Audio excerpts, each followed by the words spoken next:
तो जितना भी लोग देख रहे हैं आप सबको गुड मॉर्निंग और नमस्ते प्रणाम। तो आप सभी को बताना चाहता हूँ कि बहुत ही अच्छे गाने पवन सिंह का रिलीज हुआ है, यसी फिल्म्स का पावर स्टार पवन सिंह का मजनुआ पिटाता।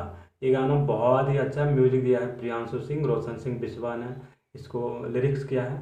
बहुत ही शानदार और अभय सिन्हा ने प्रोड्यूस किया है। यसी फिल्म्स में ये गाना अभी अभी रिलीज हुआ है और आप लोग यदि नहीं सुने हैं तो इसका लिंक मैंने डिस्क्रिप्शन में दे दिए हैं, जाके आप सुन सकते हैं।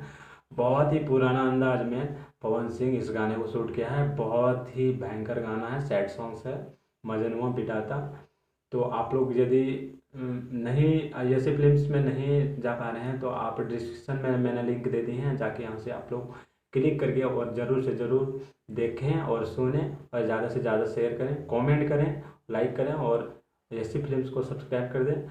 और आपको बताना चाहता हूँ कि ऐसे ही अपडेट पाने के लिए हमारे चैनल को भी आप सब्सक्राइब कीजिए। तो चलिए मिलते हैं अगले वीडियो में, तब तक के लिए बाय बाय।